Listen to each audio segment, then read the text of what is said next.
بسم الله الرحمن الرحيم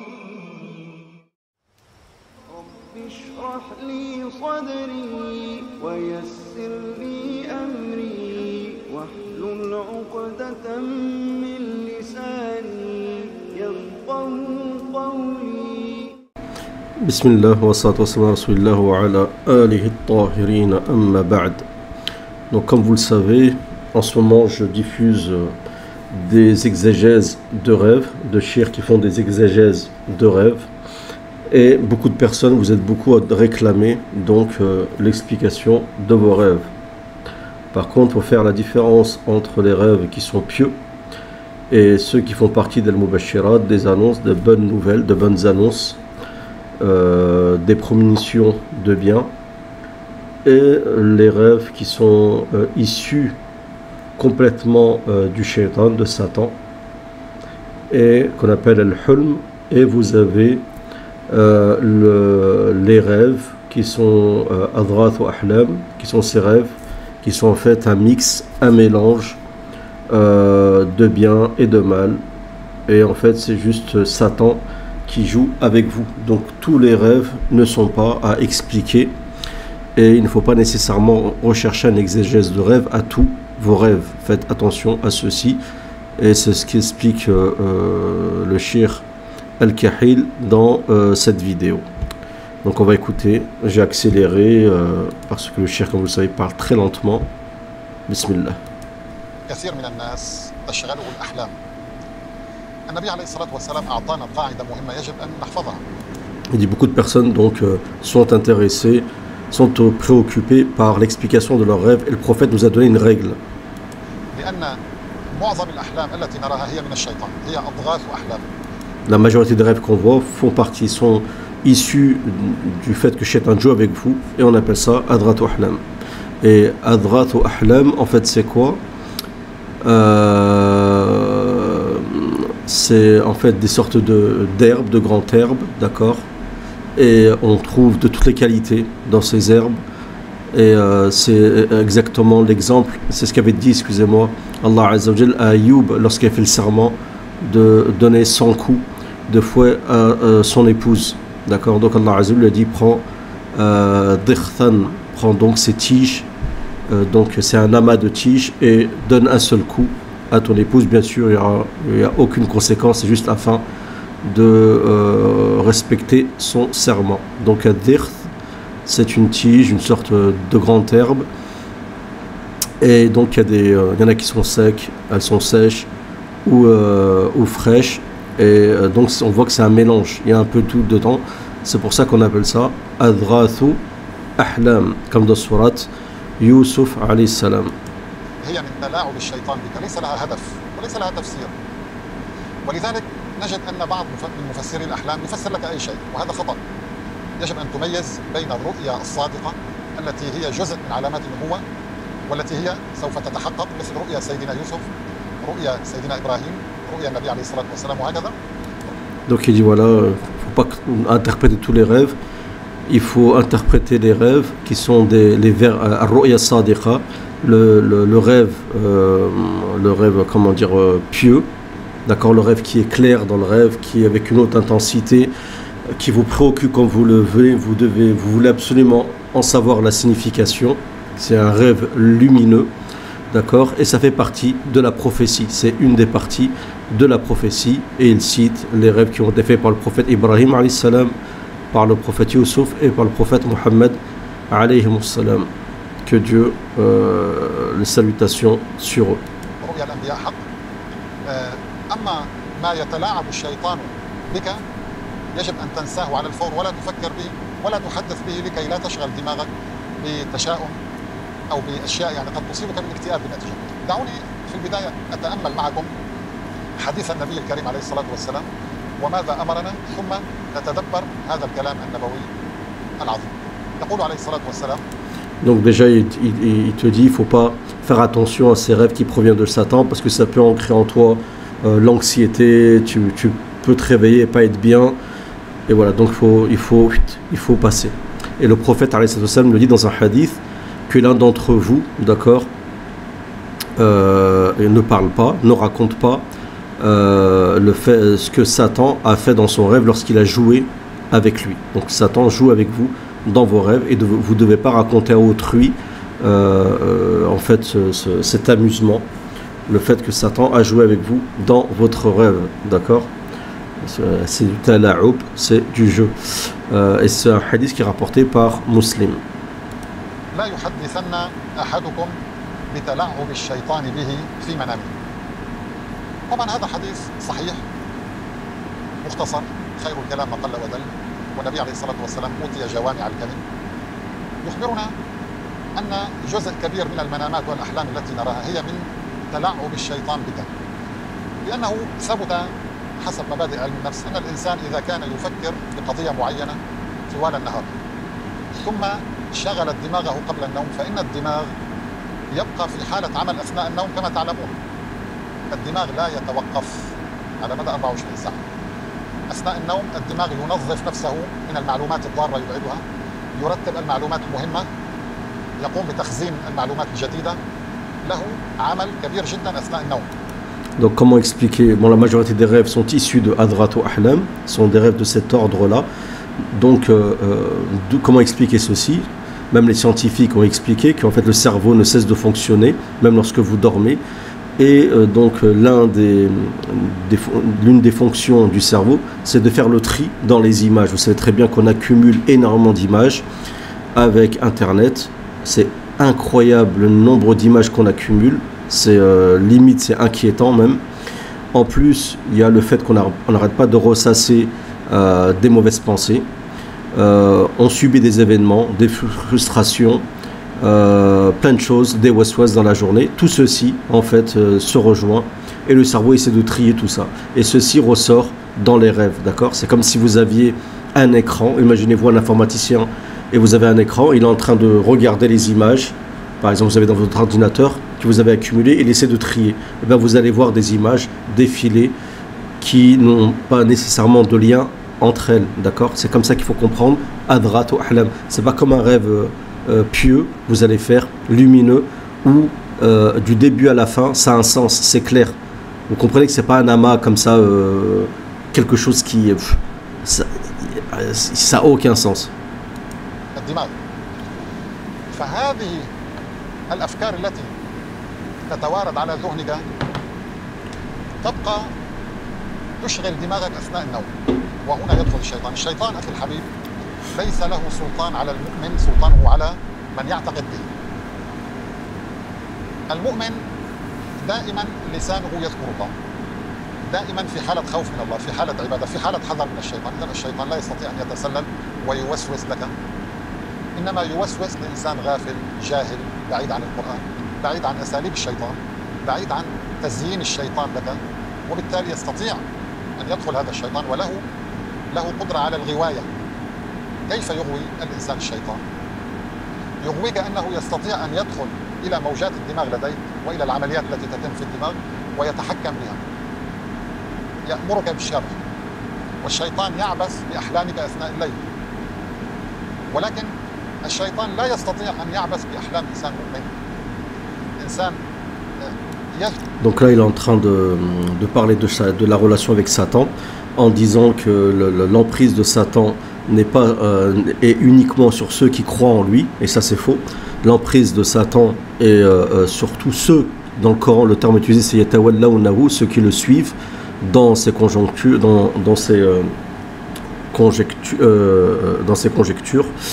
Ceux qui suivent Satan, dans ce qu'il commande comme mal, ainsi de suite, d'accord, toutes ces inspirations sataniques, le shirk qui peut être du shirk mineur, plein de choses comme ça, d'accord. Là, Satan a une emprise sur vous, d'accord. C'est pas obligé de croire à Satan. La majorité des gens, des musulmans, ne croient pas en Satan, et pourtant beaucoup de musulmans Satan joue avec eux, d'accord. Donc lui il vous dit qu'en fait Satan ne peut pas rentrer dans le cerveau, ne pas jouer avec vous, ne peut pas avoir une emprise sur vos rêves, ainsi de suite, les rêves du croyant. Ça c'est pas vrai.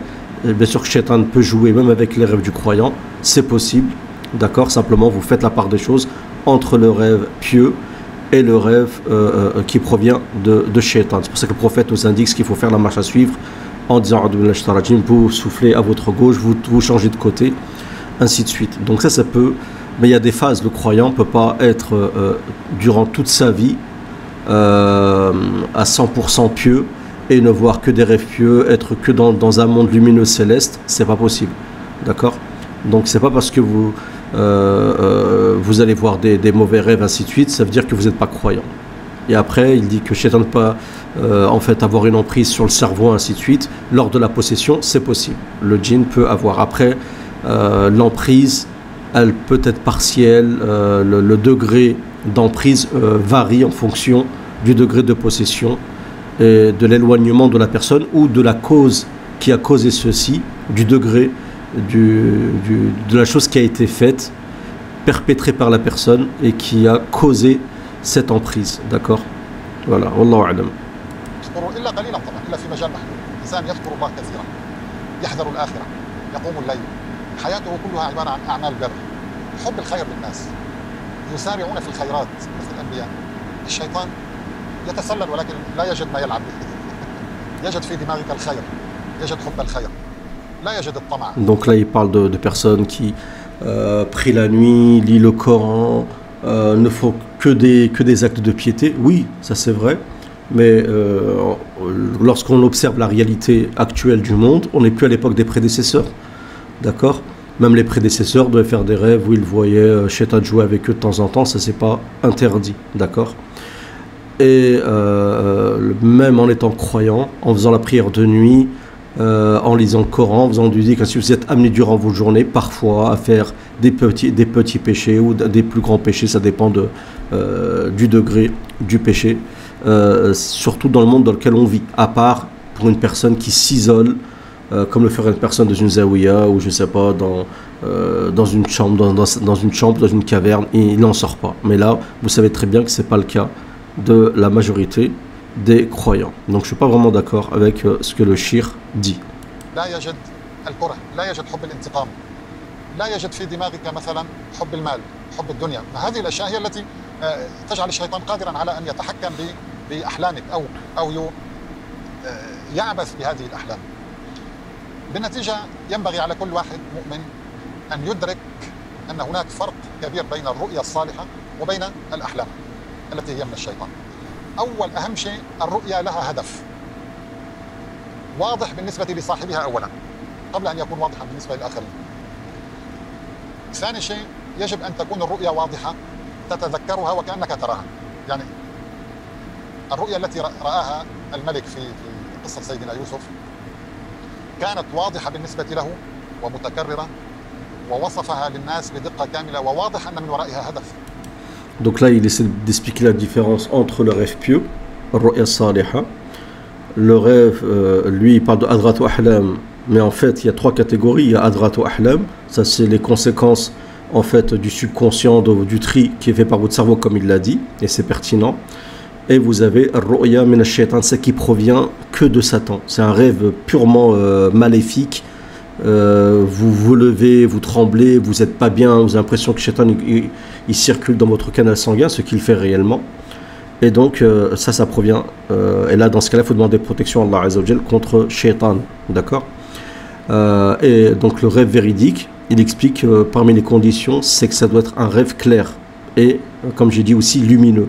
En fait c'est un rêve qui est clair, vous vous rappelez de tous les détails et ça vous marque.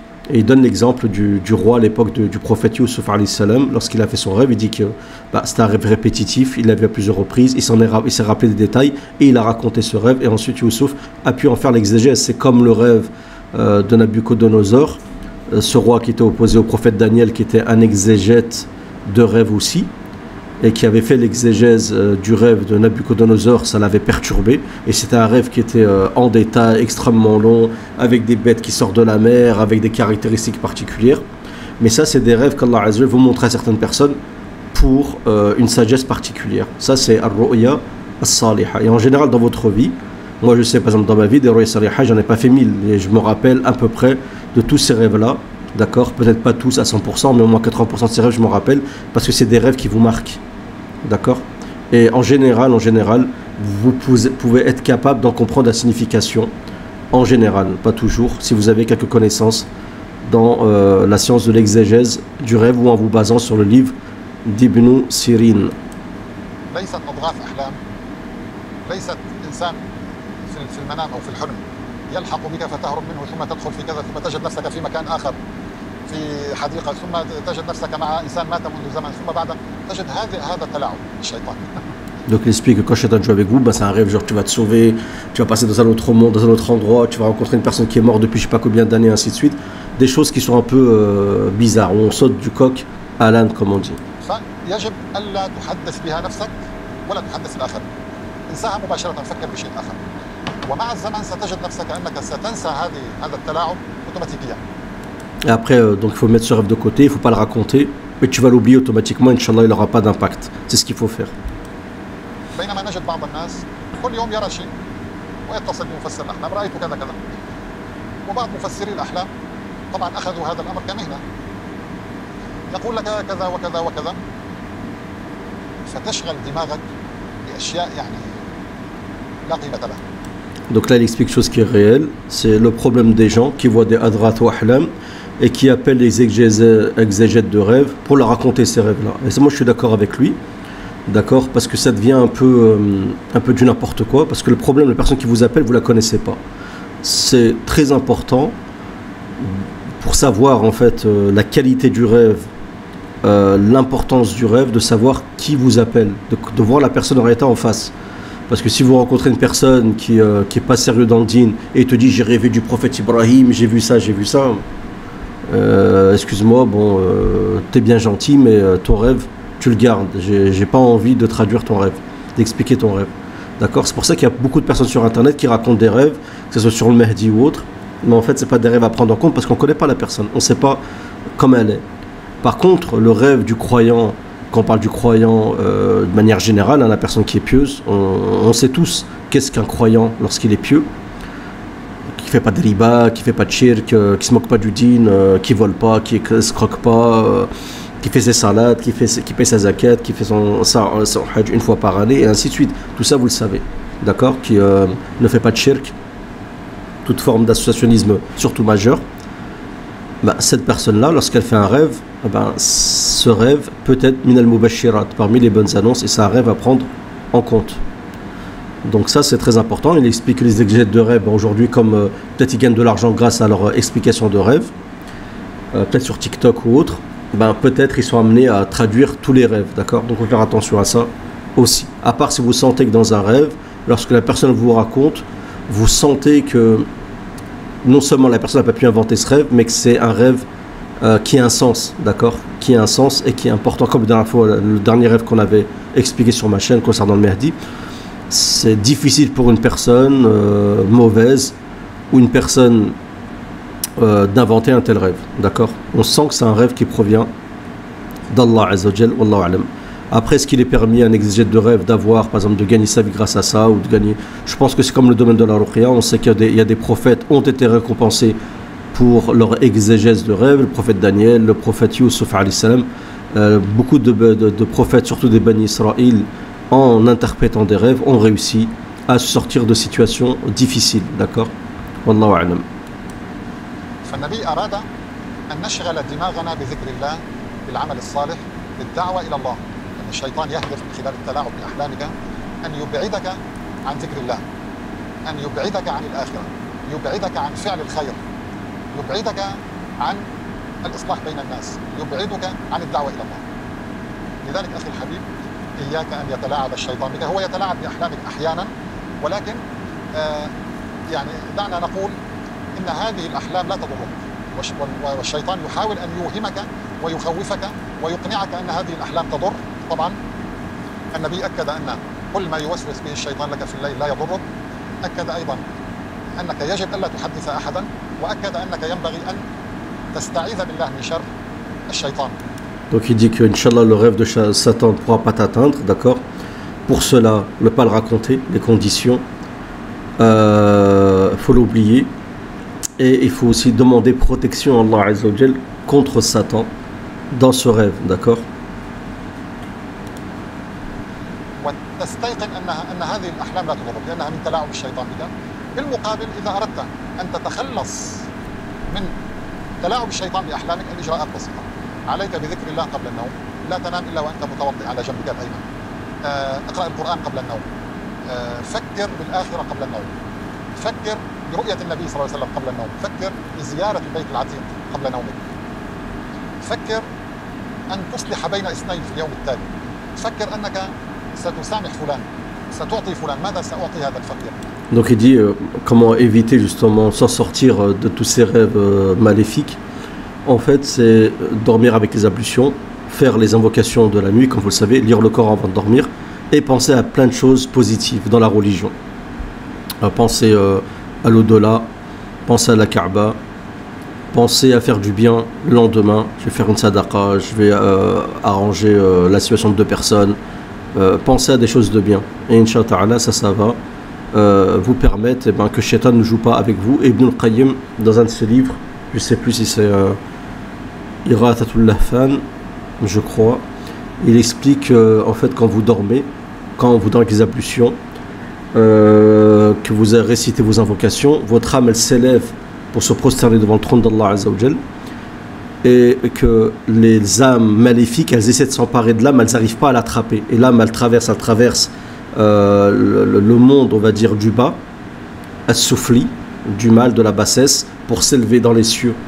Mais la personne qui dort, qui n'a pas fait ses ablutions, qui dort dans un état où il va penser à la désobéissance, il va peut-être, nous malheureusement avec les réseaux sociaux, maintenant c'est un vrai fléau, on va regarder des shorts ou TikTok ou des shorts Facebook ou YouTube, en général ça se ressemble.